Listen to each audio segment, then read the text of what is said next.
Shalom Bapak Ibu Saudara yang kekasih di dalam Tuhan kita Yesus Kristus. Masih di dalam tema besar sinode kita, yaitu bulan keluarga. Kita akan merenungkan firman Tuhan dengan tema mencukupkan diri agar dapat memberi. Kita akan membaca firman Tuhan dari Filipi pasal 4 ayat yang ke-10 sampai dengan ayat yang ke-20. Mari kita satu di dalam doa. Bapa di dalam surga, kami bersyukur kepadamu karena pada pagi hari ini kembali Tuhan Engkau melawat kami dengan kebenaran firman Tuhan. Biarlah Tuhan firman-Mu berbicara kepada kami pribadi lepas pribadi, dan hati kami siap untuk menerima kebenaran firman Tuhan. Biarlah firman Tuhan menjadi suluh dan terang bagi langkah kehidupan kami, sehingga kami boleh melakukan apa yang sesuai dengan kehendak Tuhan. Berfirmanlah Tuhan, dan kami semua siap untuk mendengarkan firman Tuhan. Dalam nama Tuhan Yesus kami berdoa. Amin. Bapak Ibu Saudara yang kekasih di dalam Tuhan Yesus Kristus, pada pagi hari ini kita akan membacakan firman Tuhan yang melandasi renungan kita dengan tema mencukupkan diri agar dapat memberi. Dan perenungan firman Tuhan kita itu dari Filipi pasal 4 ayat 10 sampai dengan ayat yang ke-20. Namun di awal perenungan kita akan baca ayat yang ke-12, ayat yang ke-13, ayat 19, dan ayat yang ke-20. Demikian firman Tuhan.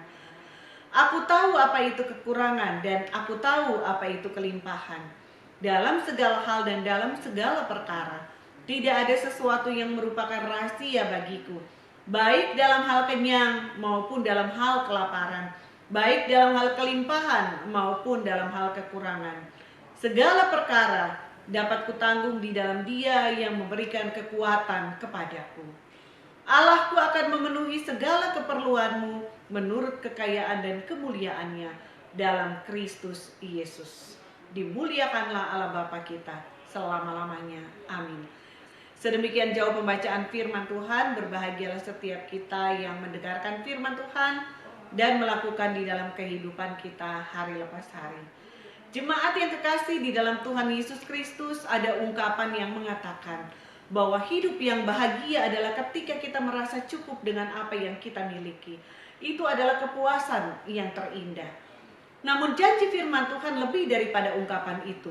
Kebahagiaan serta kepuasan sejati dari orang percaya bukan terletak pada jumlah materi yang dimilikinya, tetapi bagaimana ia mampu melihat bagaimana Allah mengadakan segala yang ia perlukan pada waktu Tuhan, dan mampu mengucap syukur di dalam segala keadaan. Bahkan ia mampu memberikan bantuan kepada orang lain.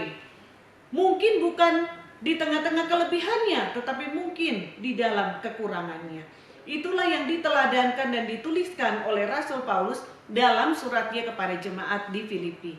Mari kita renungkan bersama-sama nasihat Rasul Paulus kepada jemaat di Filipi tentang apa yang dimaksudkan dengan mencukupkan diri dalam segala keadaan, bahkan bisa menjadi berkat bagi orang lain. Serta mari kita aplikasikan nasihat ini di dalam kehidupan kita, khususnya di tengah-tengah keadaan pandemi COVID-19 saat ini. Ada 4 hal yang mau kita renungkan bersama-sama. Hal yang pertama adalah bersyukur dan bersukacita untuk kasih Tuhan yang ia nyatakan melalui orang-orang yang ada di sekitar kita. Di ayat yang ke-10 dikatakan, aku sangat bersukacita dalam Tuhan bahwa akhirnya pikiranmu dan perasaanmu bertumbuh kembali untuk aku. Memang selalu ada perhatianmu, tetapi tidak ada kesempatan bagimu. Bapak Ibu Saudara yang kekasih di dalam Tuhan Yesus Kristus, seseorang dapat merasakan kekhawatiran, bahkan kegentaran ketika ia menghitung kemampuan dirinya dalam mencukupkan semua kebutuhannya. Apalagi jika ada kebutuhan-kebutuhan penting yang tidak terelakkan seperti masalah kesehatan dan pendidikan anak-anak. Namun Paulus mengajak kita untuk melihat dengan mata iman bahwa Tuhan punya cara untuk menggerakkan hati-hati orang yang peduli dan mengasihi kita untuk menolong kita. Seperti Tuhan menggerakkan hati jemaat Filipi yang ringan tangan untuk menolong Paulus ketika Paulus berada dalam kesukaran saat ia memberitakan Injil. Karena itu hendaknya kita tidak meletakkan kekuatan pada kemampuan kita dari apa yang kita miliki, tetapi kita meletakkan pada Tuhan yang kita miliki. Tuhan yang kuat, Tuhan yang punya banyak cara untuk mengadakan bagi kita, khususnya di tengah-tengah pandemi seperti sekarang ini. Kita perlu mengandalkan Tuhan sungguh-sungguh di dalam kehidupan kita. Sehingga kita tidak hanya dicukupkan dalam berbagai hal, tetapi kita juga mampu untuk mengucap syukur kepada Tuhan. Hal yang kedua yang mau kita pelajari dari nasihat Rasul Paulus pada saat ini, yaitu pengalaman hidup bersama dengan Tuhan, membawa seorang percaya semakin mengalami kekuatan Tuhan. Ayat yang ke-11 sampai dengan ayat yang ke-13 berkata demikian. Kukatakan ini bukanlah karena aku kekurangan, sebab aku telah belajar mencukupkan diri dalam segala keadaan. Aku tahu apa itu kekurangan dan aku tahu apa itu kelimpahan. Dalam segala hal dan dalam segala perkara, tidak ada sesuatu yang merupakan rahasia bagiku, baik dalam hal kenyang maupun dalam hal kelaparan, baik dalam hal kelimpahan maupun dalam hal kekurangan. Segala perkara dapat kutanggung di dalam Dia yang memberikan kekuatan kepadaku. Bapak Ibu Saudara yang kekasih, kita membutuhkan pertolongan Tuhan bukan hanya pada saat kita berkekurangan. Pada saat berkelebihan pun kita membutuhkan pertolongan Tuhan. Karena semua materi yang kita miliki adalah titipan Tuhan yang harus dipakai untuk mempermuliakan Tuhan. Tuhan punya rencana, baik melalui kekurangan maupun melalui kelebihan kita. Tuhan mau kita mengalami kehadiran Tuhan dalam segala keadaan. Karena itu orang percaya harus senantiasa memandang kepada Tuhan dan mengerti kehendaknya. Paulus berkata bahwa dalam pengalaman kelebihan dan kekurangannya ia melihat Allah bekerja dan membuatnya mampu untuk menanggungnya. Ia belajar dari hikmat Allah untuk mencukupkan diri dalam segala situasi kehidupan.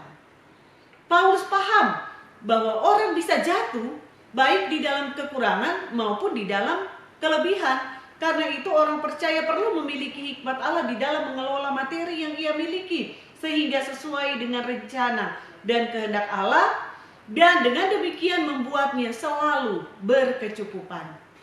Hal yang ketiga yang mau kita pelajari dari nasihat Rasul Paulus ini adalah turut sepenanggungan dengan saudara yang mengalami kesulitan hidup.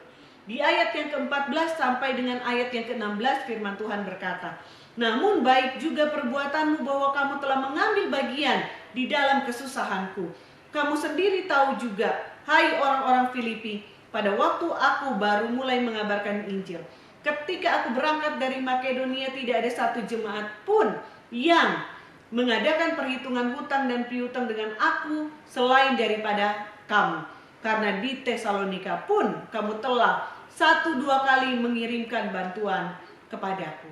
Bapak Ibu Saudara, bagian Alkitab ini menyatakan bagaimana Paulus merasakan jemaat Filipi menyatakan rasa turut sepenanggungan dengan perjuangan Paulus dalam memberitakan Injil, sehingga merelakan dirinya menderita. Rasa empati mereka ditunjukkan dengan mereka mengirimkan bantuan kepada Paulus. Meskipun jemaat Filipi bukan berada di dalam kelebihan karena mereka juga mengalami tantangan karena pemberitaan Injil Tuhan, namun rasa penghargaan mereka terhadap pengorbanan Paulus membangun rasa empati mereka terhadap pelayanan Paulus. Bapak Ibu Saudara, sebagai jemaat Tuhan, Tuhan juga menginginkan kita untuk punya rasa empati terhadap kebutuhan pelayanan yang ada. Sekecil apapun pemberian kita akan sangat berarti bagi pelayanan yang ada. Apalagi di tengah-tengah pandemi ini, ada banyak sekali orang yang membutuhkan uluran tangan dari kita, baik berupa materi maupun moral. Kiranya Tuhan senantiasa memberkati kita dengan materi dan hati yang empati, sehingga kita bisa menjadi saluran berkat Tuhan.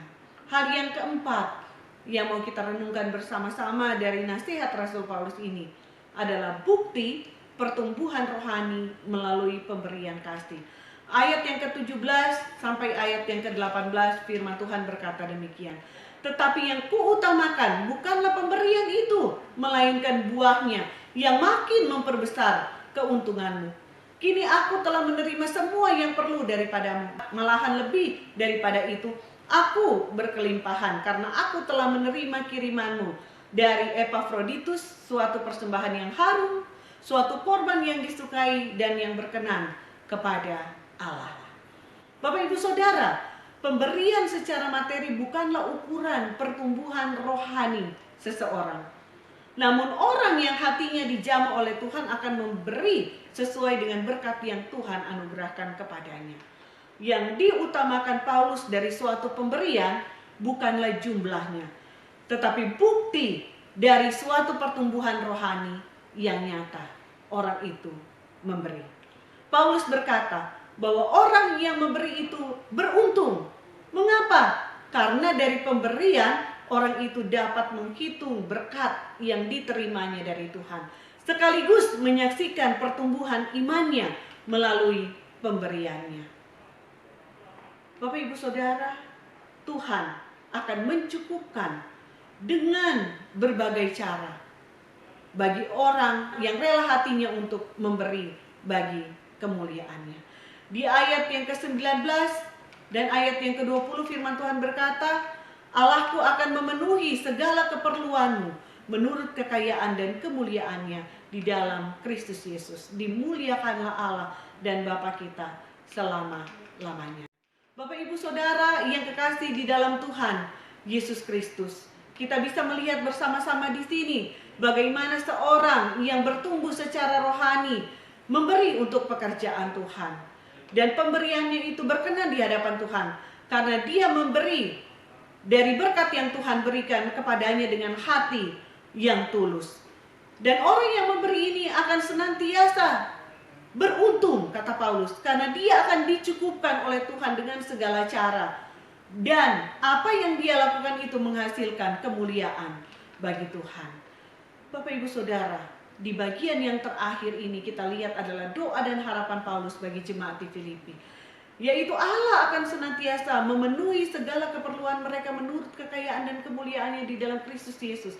Artinya bahwa segala berkat Allah di dalam Kristus akan dianugerahkan bagi orang percaya atau jemaat yang rela memberi, sehingga baik orang yang menerima maupun orang yang memberi sama-sama mengalami kemuliaan Allah dan dimuliakan oleh Allah.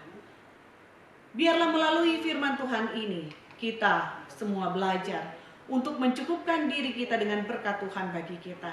Bahkan kita bisa memberi untuk pekerjaan Tuhan.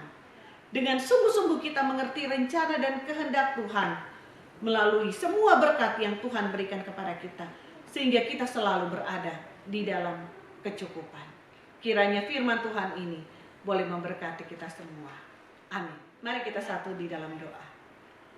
Allah Bapa kami yang bertata di dalam kerajaan surga, kami bersyukur untuk firman Tuhan yang boleh memberkati kami, bahwa Tuhan senantiasa memperhatikan kehidupan kami. Engkau memberkati kami dengan berkat yang cukup bagi kami.